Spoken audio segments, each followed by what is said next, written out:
itu sekarang sudah ada sistem antrian online namanya.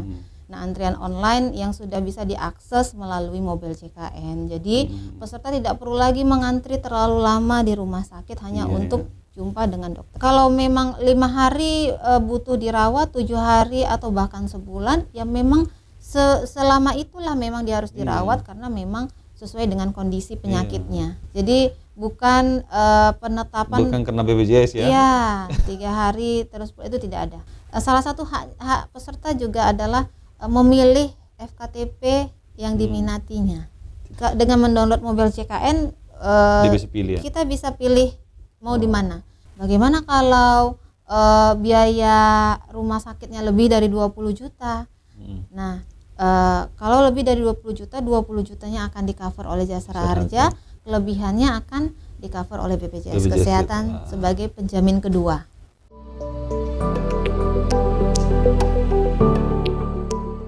Jumpa lagi dalam podcast Timex hari ini. Tamu kita kali ini jauh-jauh dari Atambua, yaitu Kepala BPJS Kesehatan Cabang Atambua, Ibu Sarwika Meuseke, atau biasa disapa dengan Ibu Wika. Selamat sore Bu. Selamat sore. datang di podcast Timex. Baik, terima kasih Bapak. Ya, jauh-jauh dari Atambua Bu. Demi masyarakat Atambua. Iya, benar sekali.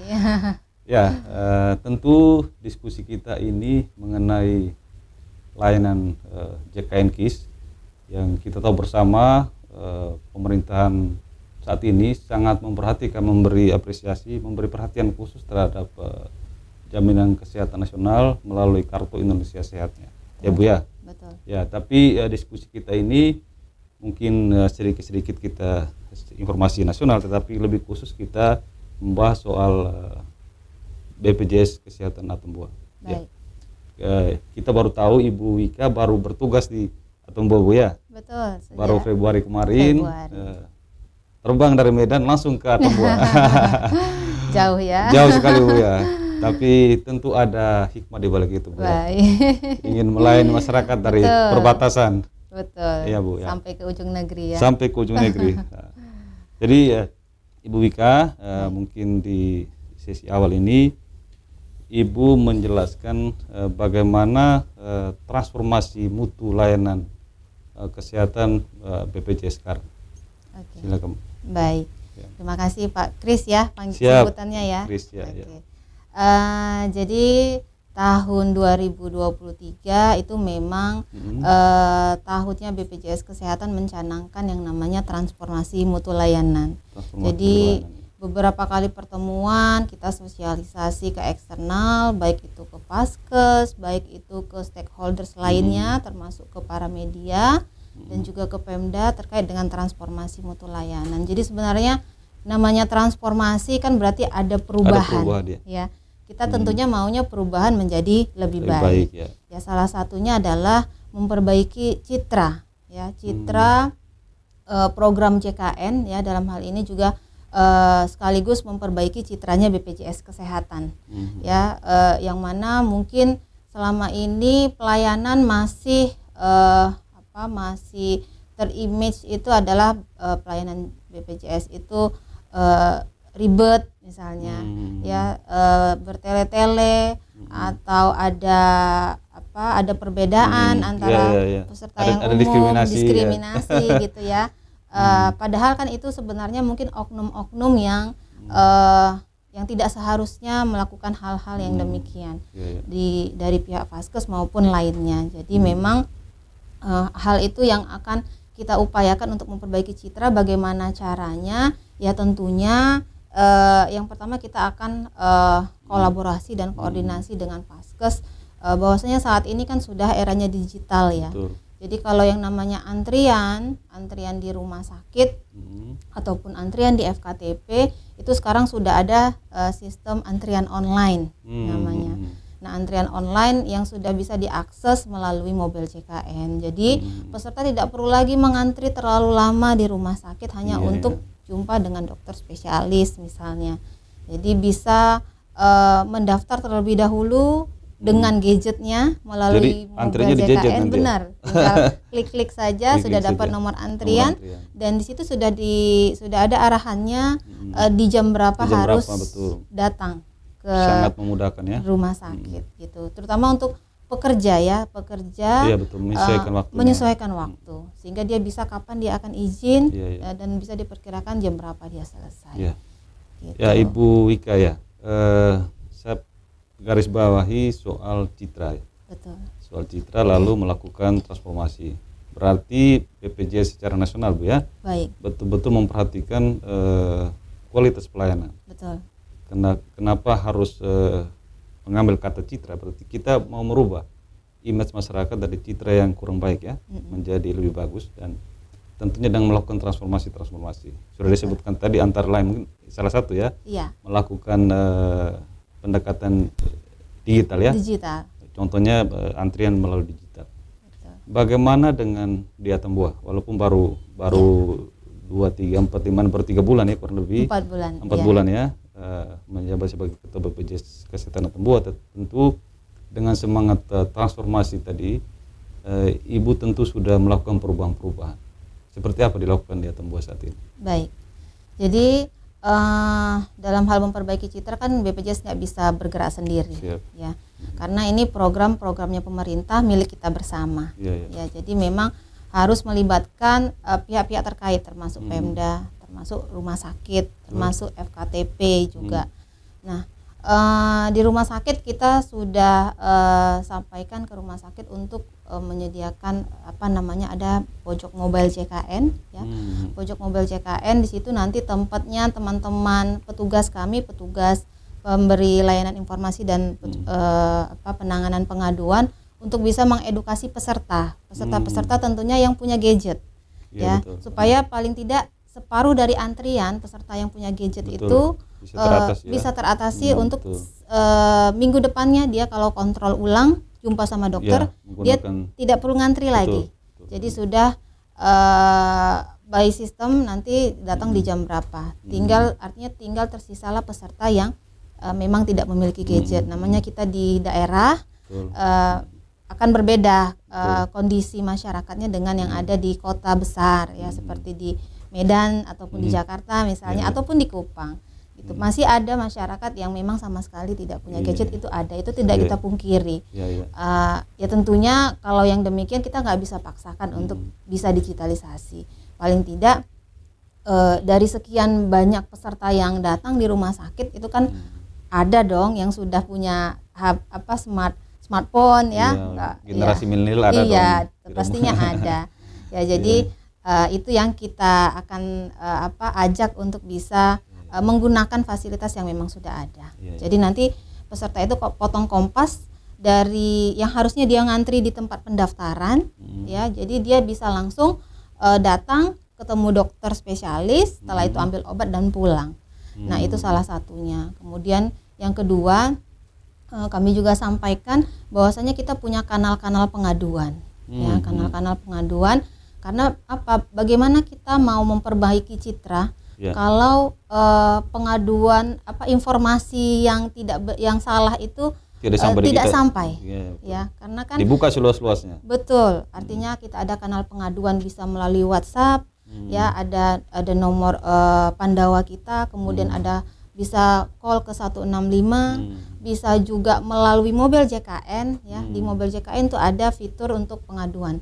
Ya, jadi kalau memang ada yang dirasa layanan yang kurang memuaskan di rumah sakit ataupun di FKTP, silahkan disampaikan ke kita di kanal-kanal betul, tadi di kanal-kanal yang tadi ya, karena kan kanal itu ada yang langsung, ada yang tidak langsung ya, betul. Tapi harapannya bisa diakses yang tidak langsung sehingga tidak perlu harus capek-capek ke kantor kita hanya untuk mengadu lah istilahnya.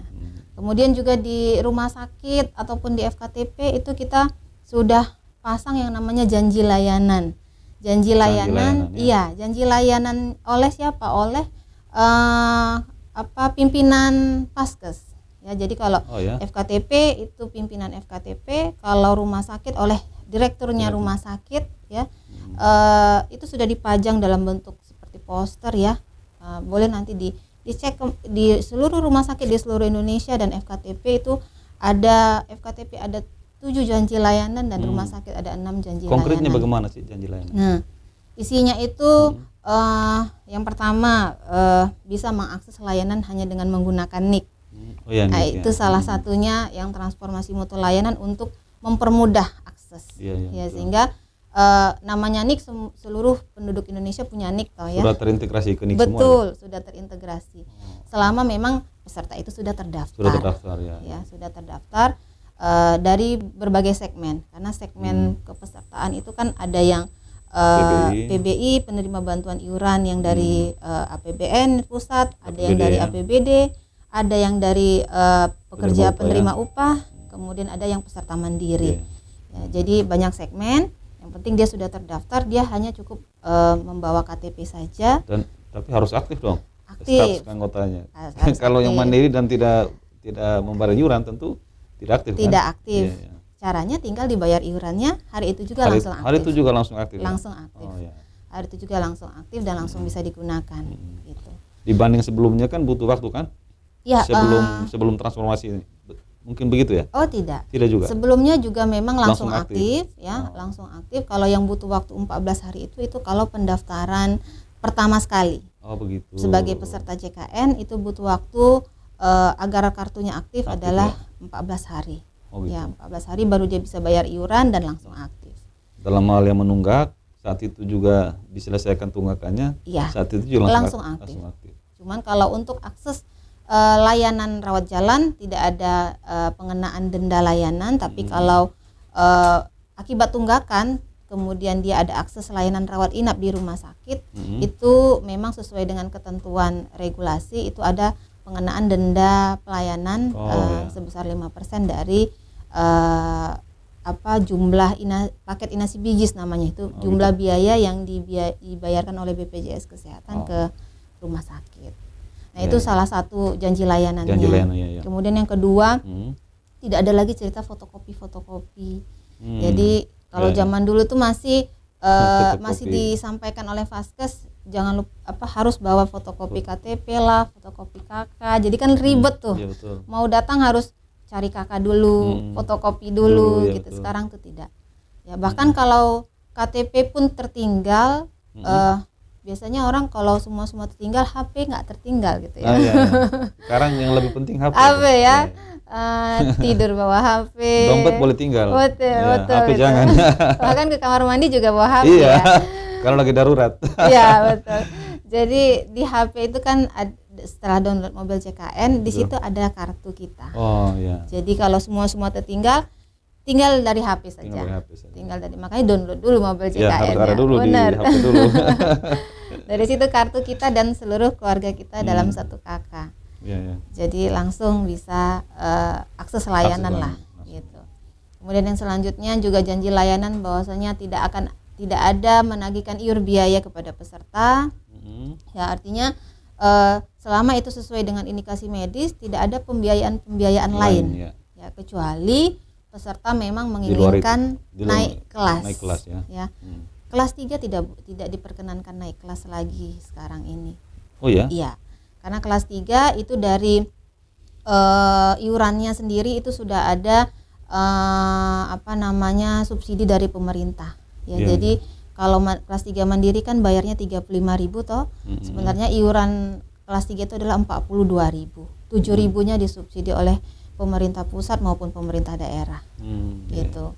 Jadi seluruh kelas 3, baik kelas 3 mandiri maupun kelas 3 yang memang dibayari sepenuhnya oleh pemerintah penerima bantuan iuran, nah itu tidak ada yang boleh naik kelas.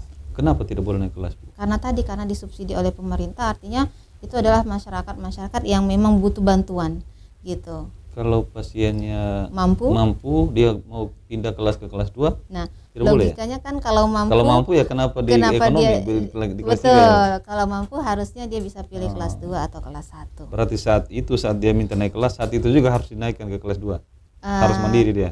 Nah, kalau dia harus naik kelas dulu baru bisa akses layanan kelas 2 gitu. Oh ya, jadi ini peringatan juga untuk masyarakat. Iya benar. Kalau mau naik kelas ya pindah kelas dulu jika ada sakit ya dengan sendirinya mendapat pelayanan di kelas itu. Tapi pindah kelas itu hanya bisa dilakukan apabila kita sudah terdaftar sebagai peserta minimal 1 tahun. 1 tahun dulu ya. Iya. Kemudian juga kalau kelas 2 dan kelas 1 boleh naik kelas. Tapi nanti akan ada pembayaran selisih biaya. Ya. Naik kelas kan ada pembayaran selisih biaya. Itulah kenapa kelas 3 disubsidi pemerintah tapi kenapa sanggup bayar selisih biaya. Itu kan hal yang kurang mix and match. Betul. Kan dianggap. Jadi memang sudah ada perubahan di regulasi. Ya, regulasi itu tolong dijelaskan Bu dari tahun 2018 ya. Perpres tahun 2018 itu awalnya 19 ada 3 kali itu sudah 3 kali perubahan. Ya, terakhir di 2020. Kalau terkait dengan kenaikan kelas itu ada di PMK Permenkes nomor 3 tahun 2021. Oh gitu ya. Jadi itu yang regulasi terbaru ya. Terkait dengan masalah kenaikan kelas. Tapi kalau terkait iuran itu masih di Perpres. Masih di Perpres ya. Perpres 64 tahun 2020. Yang terbaru ya? Iya. Itu kelas 1 dan 2 ada penyesuaian ya? Iya, penyesuaian. Sedangkan kelas iurannya tidak. Iya. Kalau kelas 1 150.000, kelas 2 100.000 dan kelas 3 35.000 yang saat ini dibayarkan oleh pesertanya langsung plus 7.000 dibayar oleh pemerintah. Jadi totalnya 42.000 untuk kelas 3. Siap. Gitu.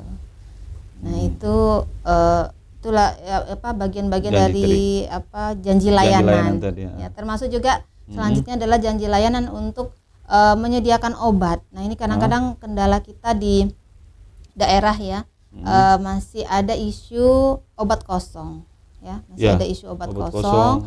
Nah, kadang-kadang itu mau diresepkan oleh pihak rumah sakit untuk dibeli di luar. Nah, itu tidak benar ya, hal yang tidak benar. Harusnya kalau ada kendala di rumah sakit karena obat kosong, maka itu menjadi tanggung jawabnya rumah sakit untuk bagaimana menyediakan obat tadi supaya bisa dikonsumsi oleh si peserta.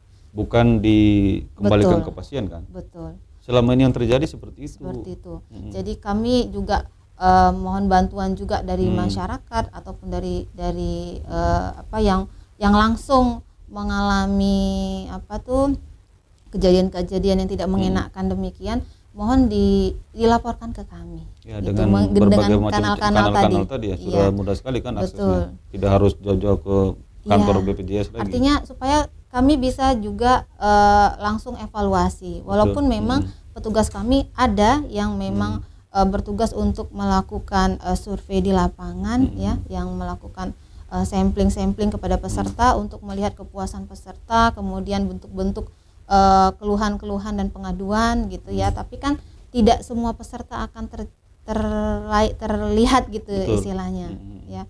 Ada yang mungkin kebetulan memang yang kita sampling ada keluhannya, terus kita akan sampaikan ke manajemen rumah sakit, biasanya langsung ditindaklanjuti.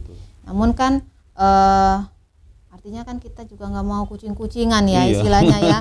Gitu, kita ada bagus gitu, nggak itu kan nggak baik. Jadi itu yang memang saat ini kami sedang sama-sama rangkul ya Vaskes untuk bisa benar-benar memberikan layanan yang sesuai dengan ketentuan gitu. Kalau saya tidak salah sanksinya juga tegas ya Bu ya? Tegas banget, tegas karena di regulasi. Bahkan ada rumah sakit yang tidak kita sebutkan namanya sudah mendapat sanksi yang sangat tegas loh. Benar.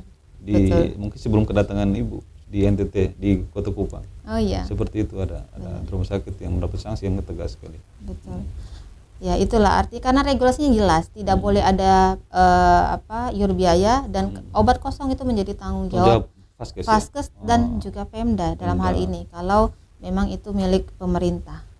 Gitu. Iya, saya juga baru tahu Bu, minta maaf soal obat kosong. Nah. Sering mendapat resep dari rumah sakit, dari Vaskes untuk pasien mencari sendiri obat itu, baru dapat informasi bahwa itu menjadi tanggung jawab fasilitas kesehatan. Selama itu obatnya memang diresepkan oleh dokter ya, bukan permintaan pasien ya. Kadang-kadang ada juga pasiennya yang terlampau pintar ya, karena googling gampang ya, dia searching tanya temennya yang di mana, saya minta obat yang ini dong gitu misalnya ya, istilahnya itu kan permintaan sudah ya. Artinya dokter kan yang paling tahu dengan kondisi pasien, menyesuaikan dengan daftar obat-obat yang memang sudah ditetapkan oleh Kementerian Kesehatan untuk peserta JKN dalam formularium nasional namanya. Jadi sudah ada daftar-daftar obatnya, itu sudah ditentukan duduk bareng antara BPJS Kesehatan, perhimpunan dokter-dokter spesialis dan juga Kementerian Kesehatan terkait dengan obat-obat itu. Jadi sudah diatur semua ya. Betul.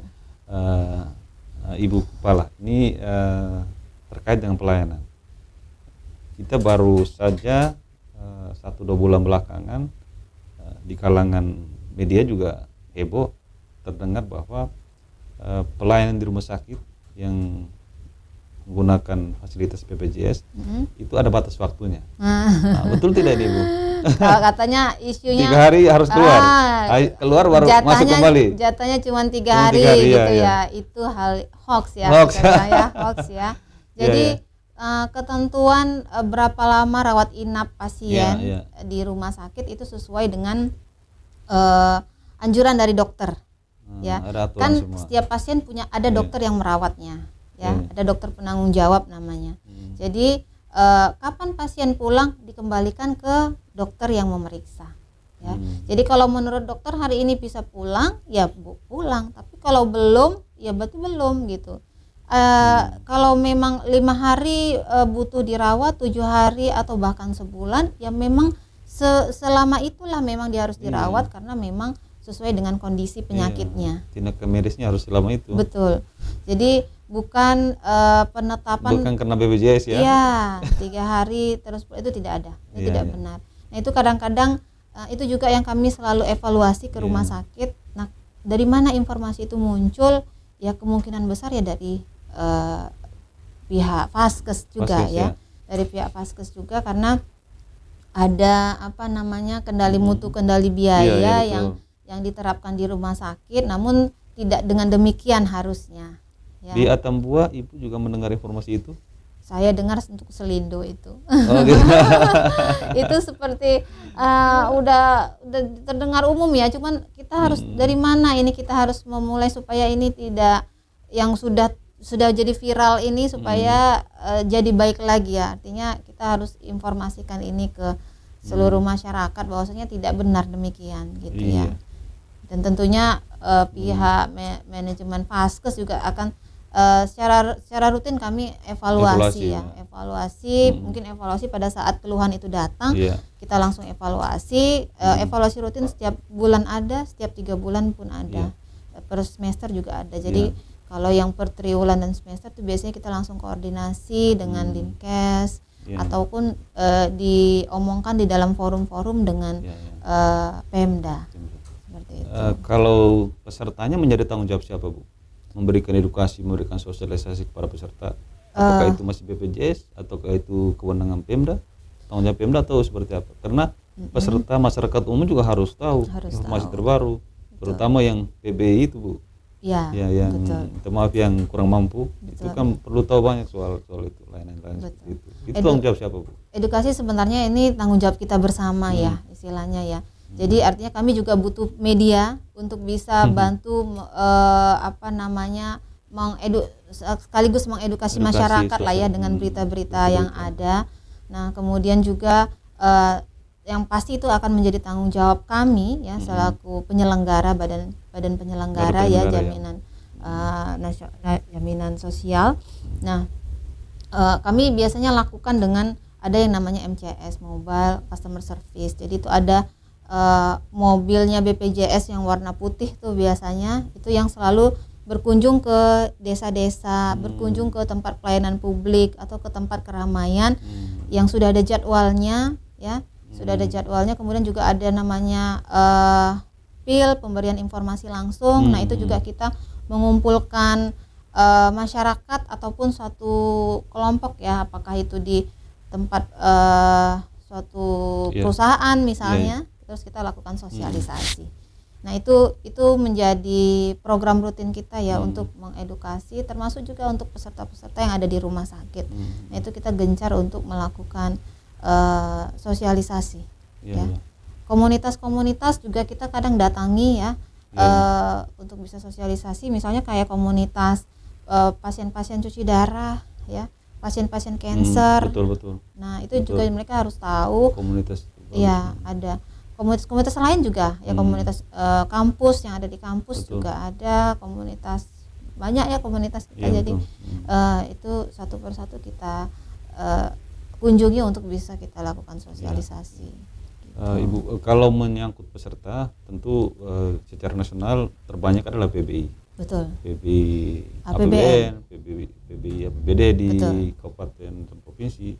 Di Atambua sendiri PBI-nya terbanyak kan? Betul. Itu berapa persen, Bu?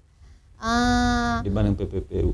Memang dominannya memang PBI APBN itu hampir 70-an persen ya, 70-an persen untuk di wilayah kantor cabang Atambua, bahkan se-NTT juga saya rasa mendominasi adalah PBI. Kalau kami bilangnya PBI lovers lah istilahnya ya, karena saking banyaknya PBI APBN di wilayah sini NTT dibanding bahkan dengan wilayah tertinggi lain. Ya persentasenya untuk NTT kalau tidak salah.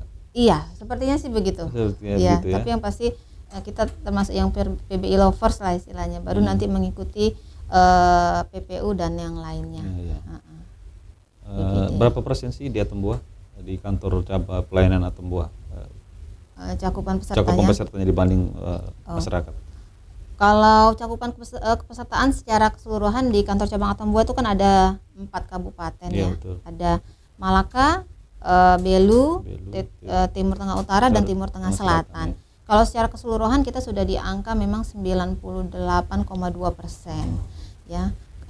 Karena kalau yang terbanyak itu di TTU itu malah sudah di angka 101% per 31 Mei. Artinya mungkin ada penduduk peserta pendatang ya yang juga sesuai dengan data yang ada pada kami, tapi angka itu mungkin bisa saja dikoreksi kembali karena bisa saja angka di kependudukannya yang belum valid atau bagaimana belum pas angkanya, tapi saat ini memang sudah di angka 101%.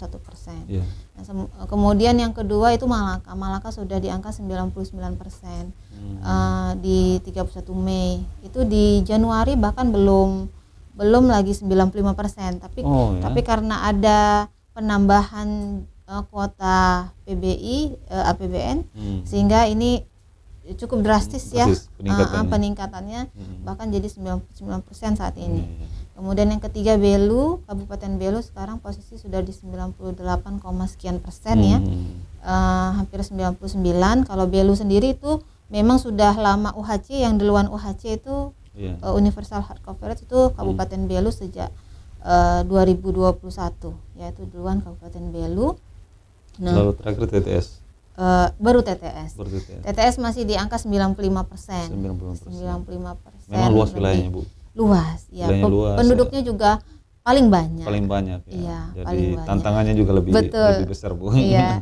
Cuman ini kita Pemda sudah komit untuk menambah kuota untuk kepesertaan di Kabupaten TTS sehingga paling tidak bisa mengejar ketertinggalan, karena ke depan persyaratan UHC itu sudah di angka 98% kriterianya. Jadi bukan kalau dulu masih di angka 95%, di atas 95% sudah masuk kriteria wilayah yang sudah UHC ataupun Universal Health Coverage. Nah, sekarang di atas 98% untuk kriterianya. Tingginya kepesertaan ini tentu karena pemerintah daerahnya aktif, Bu ya. Betul. Melakukan sosialisasi, mengcover masyarakat yang kurang mampu lah. Betul. Ya. Jadi kerjasama dengan Pemda juga penting sekali dilakukan. Koordinasinya sangat harus penting. Harus penting ya. Sejauh ini apa yang sering dilakukan untuk kegiatan? Kalau kita ya selalu koordinasi ya dengan OPD-OPD terkait ya untuk masalah misalnya kayak peserta-peserta kelas 3 yang menunggak. Nah, itu biasanya kita kasih datanya ya ke Dinsos, ke Pemda atau ke Dinas Kesehatan untuk bisa diusulkan supaya bisa jadi dijamin oleh Pemda. Jadi pengalihan segmen. Itu yang mandiri ya? Yang harusnya mandiri kelas 3 menunggak cukup lama, itu kami usulkan ke Pemda supaya bisa di-cover oleh Pemda untuk iuran selanjutnya. Sehingga kartunya akan terus aktif dan kalau dia sakit juga kapan-kapan juga bisa langsung dilayani gitu. Untuk yang kelas 3 menunggak. Jadi memang koordinasi akan teruslah ya kalau dengan Pemda, bukan hanya di wilayah kita ya, di mana-mana juga itu pasti, itu satu hal yang pasti harus dilakukan seperti itu.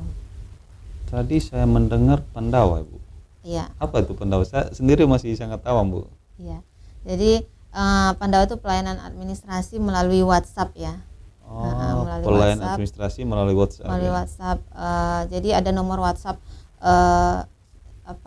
tertentu yang memang bisa diakses oleh masyarakat ya, untuk baik itu untuk pendaftaran peserta, untuk pengaduan, untuk perubahan data. Jadi apa yang mau ditanyakan boleh ditanyakan melalui WhatsApp itu karena nomor itu satu untuk Selindo ya, untuk seluruh Indonesia. Gitu. Nanti akan sistemnya akan ditampung gitu secara keseluruhan, kemudian nanti akan dibagi pada petugas-petugas kami yang ada di seluruh Indonesia juga untuk bisa ditindaklanjuti segera, karena itu ada SLA-nya. Cepat tidak tindak lanjutnya? Jangan sampai kena Selindo lalu lambat lagi sampai Ya, nanti. harusnya SLA-nya ada, itu cepat ya. Tidak boleh lebih dari 3 hari ya. Jadi memang itu harus segera begitu, ya? dijawab ya, harus segera ditindaklanjuti gitu. Jadi bisa saja keluhannya dari NTT tapi yang jawab nanti petugas yang ada di Jakarta. Jadi akan dibagi rata gitu. Dibagi rata. Wilayahnya kan ada 4 ini. Ada 4 wilayah dengan kemampuan kondisi karakteristik daerah masing-masing. Betul. Dalam hal ini fasilitas kesehatan. Di Atambua tentu berbeda dengan Malaka, TTS, TTU. Ibu melihat ini bagaimana dan jangkauan fasilitas kesehatan bagi kepesertaan itu. Ibu melihatnya seperti apa di 4 wilayah? Ya, kalau fasilitas kesehatan memang kita perlu dorong lagi ya untuk bisa lebih melengkapi baik itu nakesnya maupun alkesnya, infrastrukturnya ya, alkesnya. Jadi beberapa rumah sakit memang saya rasa sudah cukup baik pelayanannya ya. Namun sarana prasarana yang perlu dilengkapi lagi gitu ya, misalnya kayak pemeriksaan usus jantung, misalnya alat USG jantung, kemudian hal-hal lain lah ya yang memang dibutuhkan oleh spesialis-spesialis yang memang sudah ada di rumah sakit itu. Jadi memang sarpas yang perlu kita dorong untuk bisa dilengkapi lagi di rumah sakit. Seperti itu. Apalagi di Malaka itu kan mohon dikoreksi Bu ya, statusnya kan masih kelas 3 ya rumah sakitnya itu. Tipe C. Tipe C ya, tipe C maksudnya. Tipe C. Betul ya? Betul, tipe C. Tentu membutuhkan kalau pelayanan yang lebih tinggi lagi, lebih bagus lagi kan dia harus rujukannya kemana itu biasanya? Biasanya kalau rujuk ke daerah kita tuh kalau tidak ke Atambua kita ke Kupang itu biasanya rumah sakit ya. Gitu. Memang rumah sakit RSUD di daerah wilayah kerja kantor cabang Atambua itu semuanya adalah tipe C ya. Tipe C semua tipe C semua.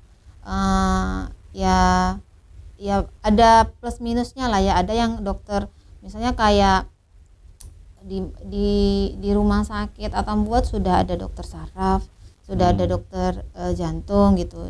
Di rumah sakit lainnya belum misalnya.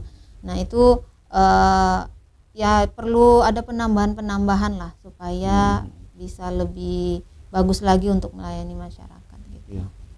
Kalau saya tidak salah, Pemkab Malaka pemerintahan sebelumnya tidak dengan BPJS kan? Ya, belum ini integrasi ya. Integrasi ya. Betul. Sekarang sudah ya? Sekarang sudah, alhamdulillahnya sudah. Bahkan sudah sampai lebih dari 99%. Alhamdulillah. Luar biasa ya. Artinya manfaatnya sudah dirasakan oleh Pemda ya, untuk mengcover masyarakatnya yang sakit. Gitu. Saya ingin tahu Bu, kepedulian atau pengetahuan masyarakat peserta bantuan iuran tadi terutama akan hak-haknya saat melakukan perawatan atau mendapat pertolongan perawatan dari fasilitas kesehatan. Baik. Mulai dari tingkat dasar sampai rujukan. Lanjutannya itu mereka tahu tidak itu hak-hak mereka? Ataukah mereka awam saja, pokoknya kami dirawat sudah cukup lah bagi kami? Harusnya sih tahu ya. Jadi pada saat mendaftar apakah itu mendaftar langsung ataupun online ya. Ya. Kalau langsung biasanya petugas akan langsung menjelaskan hak dan kewajiban lah. Ya, itu kan tentunya namanya peserta baru. Ya. Namun kalau online biasanya akan ada apa tuh yang perlu dibaca itu ya, yang perlu dibaca. Cuman kadang-kadang kita nggak tahu itu dibaca atau di skip. Nah itu ya seringnya dibaca atau di skip. Tapi yang sama-sama perlu kita ketahui memang ada hak dan ada kewajiban. Ya. Jadi kalau hak peserta JKN itu salah satunya adalah tadi bisa mengakses layanan hanya dengan menggunakan NIK, itu satu. Kemudian dia juga berhak untuk mendapatkan informasi terkait dengan JKN, ya bagaimana alurnya. Kemudian kalau memang dia kartunya aktif maka dia akan berhak mendapatkan pelayanan di fasilitas kesehatan, baik tingkat pertama maupun tingkat lanjutan. Ya jadi ya kalau sakit kondisinya emergensi misalnya kemanapun dibawa boleh ya. Yang penting ke UGD. UGD rumah sakit manapun boleh, mau tipe apapun boleh. Pokoknya yang terdekat deh, namanya emergensi. Namanya emergensi. Nah, emergensi menurut kita dulu nih kan yang di rumah, betul. Nanti kan setelah sampai di UGD toh diperiksa sama dokter yang ada di UGD. Setelah diperiksa kan kalau memang emergensi, diputuskan emergensi pasti akan dilayaninya. Pasti. Apakah itu dilayani dengan rawat jalan, apakah dilayani dengan opname atau rawat inap. Itu kalau kondisinya emergensi. Nah, atau bagaimana kalau kondisinya tidak emergensi? Nah, nah kalau tidak emergensi memang alurnya adalah melalui Vaskes dasar dulu. Iya, melalui Vaskes dasar dulu. Artinya dia berobat dulu ke dokter yang ada di Vaskes dasar di FKTP. Ya, kalau memang dirasa dokter yang ada di FKTP itu kan ada dokter umum, dia akan lakukan periksa seperti biasa karena yang di UGD juga dokter umum sama. Ya, dia akan periksa kalau dirasa memang ini perlu dirujuk, perlu konsultasi dengan spesialis, maka dia akan rujuk ke rumah sakit dengan surat rujukan online namanya. Gitu. Jadi alurnya bukan ke UGD tapi dia ke Poli. Poli ya? Iya. Ke Poli. Artinya itu dengan sudah melalui proses tahap di FKTP. Ya? Gitu. Tidak emergensi lagi, Bu. Itu yang tidak emergensi. Namun kalau saya sih bilangnya FKTP itu sih rumah kesehatannya peserta ya. Jadi memang untuk FKTP juga kita dorong supaya benar-benar memberikan pelayanan yang lebih baik lagi dan membuat peserta tuh nyaman. Makanya salah satu hak peserta juga adalah memilih FKTP yang diminatinya. Tidak itu harus yang terdekat dengan rumah ya? Tidak harus ya. Jadi dengan mendownload mobil JKN bisa pilih, ya? Kita bisa pilih mau di mana. Kalau kita rasa di tempat Vaskes kita yang sekarang itu kurang optimal pelayanannya, dokter jarang ada misalnya atau apa gitu ya. Selain dikeluhkan nanti biar kami tindak lanjuti. Kalau mau ganti Vaskes misalnya dengar kata tetangga di sana bagus. Anak-anak cocok tuh sama dokter itu misalnya. Sebentar, ya kan? Antri lagi sebentar. Ada antrian online-nya. Ada solusinya. Jadi bisa kalau mau pindah Vaskes. Ya. Tapi kalau sudah pindah, boleh pindah lagi setelah 3 bulan. Setelah 3 bulan ya. Ya. Jadi itu haknya peserta salah satunya karena Vaskes tingkat pertama itu rumahnya kita untuk sehat. Jadi kita mau mengkek-mengkeknya ya ke Vaskes tingkat 1, iya. Gitu ya. Kalau udah ke rumah sakit itu berarti sudah berkomplikasi. Sudah serius ya. Iya, sudah serius. Jadi FKTP tempat kita mengadu pertama lah. Itu salah satu hak-haknya tadi. Ibu, apakah semua jenis penyakit itu dilayani ataukah ada penyakit-penyakit tertentu itu tidak di-cover oleh BPJS? Ini juga kita perlu tahu. Perlu tahu. Ya, betul sekali. Jadi biasanya tuh kalau saya sosialisasi saya gini nyampaikannya. Ini yang saya sampaikan ini adalah hal-hal yang tidak dijamin dalam JKN sesuai dengan Perpres 82 ya. Peraturan Presiden 82. Selain dari yang tidak dijamin ini berarti dijamin. Itu artinya saking banyaknya yang dijamin daripada yang tidak dijamin. Jadi kita cukup tahu yang tidak dijamin apa, maka di luar dari itu pasti dijamin gitu. Jadi yang pertama itu adalah salah satunya adalah pelayanan yang memang tidak sesuai ketentuan ya. Salah satunya apa? Misalnya pelayanan dengan meminta rujukan sendiri ya. Oh, Artinya kan tidak sesuai ketentuan. Tidak sesuai, ya. Minta obat sendiri, pokoknya yang tidak sesuai indikasi medis itu kan berarti tidak sesuai ketentuan. Berarti tidak dijamin JKN harusnya. Gitu. Bukan karena penyakit tertentu ya, semua penyakit itu dilayani. Dilayani. Yang namanya penyakit dilayani. Dan semua ya. Iya. Oh ya. Kemudian penyakit ataupun kecelakaan akibat kerja yang sudah dijamin oleh badan penyelenggara lain, oleh BPJS TK, Asabri,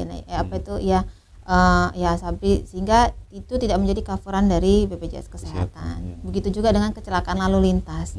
Nah, kecelakaan lalu lintas itu sudah dijamin oleh penjamin pertamanya adalah Jasara Harja. Dengan batas plafon tertentu. Batas plafonnya kan 20 juta ya. 20 juta. Penjamin pertama itu tetap Jasara Harja. Jadi bagaimana kalau biaya rumah sakitnya lebih dari 20 juta? Nah, kalau lebih dari 20 juta, 20 jutanya akan di-cover oleh Jasara Harja, kelebihannya akan di-cover oleh BPJS Kesehatan sebagai penjamin kedua. Jadi kadang-kadang itu juga menjadi keluhan peserta, saya punya JKN, punya kartu BPJS gitu ngomongnya biasanya, punya kartu BPJS. Kenapa saya nggak bisa langsung dilayani? Karena kasusnya adalah kecelakaan lalu lintas. Penjaminan pertamanya adalah tetap Jasara Harja. Jadi Jasara Harja dulu menentukan dia jamin atau tidak. Dan salah satu persyaratan untuk ke Jasara Harja adalah laporan polisi. Nah, itu persyaratan di Jasara Harjanya sendiri. Harus menyertakan laporan polisi. Nah, kalau memang pada saat di tahap awal Jasara Harja sudah cek, ini termasuk kecelakaan yang tidak dijamin dalam Jasara Harja, tidak di-cover, maka otomatis akan dijamin oleh BPJS Kesehatan. Tapi harus ada ditindaklanjuti dulu oleh Jasara Harja. Oleh Jasara Harja ya. Iya, tetap. Misalnya kena pengaruh alkohol ya. Ya, misalnya atau kecelakaan tunggal. Tunggal itu juga tidak dijamin Jasara Harja. Otomatis dia ke BPJS Kesehatan. Tapi memang harus dicek dulu oleh Jasara Harja kebenarannya. Jadi bukan hanya berdasarkan omongannya kita. Pasien saja gitu. Karena kan harus ada LP-nya juga dan lain-lain. Nah, kemudian juga pelayanan yang berhubungan dengan kosmetik, dengan indikasi kecantikan. Nah, itu tidak dijamin toh. Pelayanan yang di luar negeri juga tidak dijamin ya. Harusnya dipikirkan untuk yang risiko-risiko penyakit kecantikan. Sekarang kan lagi viral itu. Betul. Risiko akibat itu. Betul. Ya, itu masuk dalam satu paket kecantikan tuh. Artinya risiko akibat misalnya membuat hidung mancung, membuat dagu ini suntikin terus habis itu bengkak deh gitu. Gagal. Itu kan itu juga masuk dalam ininya. Kemudian juga pelayanan yang berhubungan dengan infertilitas, misalnya program-program untuk supaya bisa hamil, ya. Tapi beda halnya kalau memang dia si wanita ini tidak hamil karena ada penyakitnya, misalnya ada kistanya kah, ada kelainan-kelainan di rahim atau lain-lain. Nah, kalau itu pasti dijamin karena ada penyakitnya. Nah, setelah penyakitnya ditangani, tentunya mudah-mudahan bonusnya adalah bisa hamil. Itu. Sedangkan kewajiban dari peserta cuma satu ya, bayar iuran. Itu aja. Sebenarnya ya bayar iuran, menjaga kartunya supaya tidak dipakai oleh orang lain. Ya, jangan dipinjam-pinjam. Ada yang begitu suka meminjamkan dengan orang lain dan bagaimana ininya bisa lolos di rumah sakit. Nah, ini yang masih sering terjadi ya. Nah, dulu sekarang mungkin sudah kurang, tapi masih juga ada ya, kemungkinan kasus itu ada gitu. Jadi ya masing-masing kita ya janganlah meminjamkan itu ke siapapun gitu ya. Gitu. Tapi biasanya diverifikasi di depan di rumah sakit ya ininya. Kepesertaannya, identitasnya. Siap. Oke, Bu Wika, diskusi kita saya kira sudah mengcover penjelasan secara umum mengenai JKN KIS.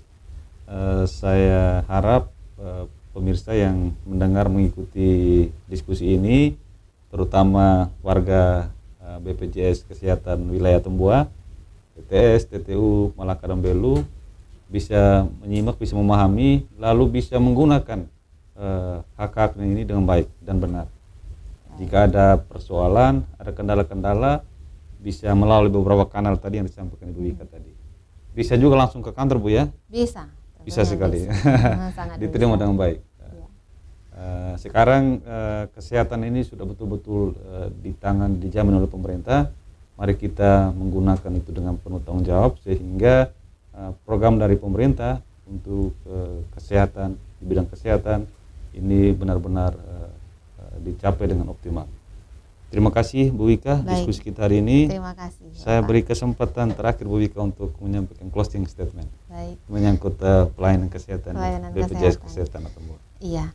Jadi terkait dengan transformasi mutu layanan ini tentunya tidak bisa berjalan dengan baik kalau hanya BPJS Kesehatan saja sendiri yang bertransformasi gitu ya. Jadi harus sama-sama kita membangun kembali citra baik itu stakeholders termasuklah di dalamnya fasilitas kesehatan, Pemda dan yang lain-lainnya untuk sama-sama bisa saling bahu-membahu ya dan komitmen untuk menjalankan ketentuan yang ada sesuai dengan regulasi-regulasi yang berlaku lah ya terkait dengan JKN. Mungkin itu ya harapannya dengan adanya JKN masyarakat itu sangat terbantu ya, sangat terbantu karena prinsipnya adalah tolong menolong, yang sehat akan menolong yang sakit, yang muda menolong yang tua gitu ya, karena prinsipnya kan begitu ya. Jadi saling tolong menolong ya, yang semoga mampu menolong yang kurang mampu. Iya, betul. Ya itu salah satunya juga. Jadi ya semoga dengan kartu JKN KIS ini bisa mensehatkan seluruh masyarakat Indonesia bahkan sampai di ujung negeri sekalipun seperti di wilayah Tambua. Terima kasih Bu Wika. Ya, hadir di Bapak. podcast IMEX. Sampai jumpa di kesempatan berikutnya. Siap, terima kasih banyak. Terima kasih pemirsa, sampai jumpa di podcast selanjutnya.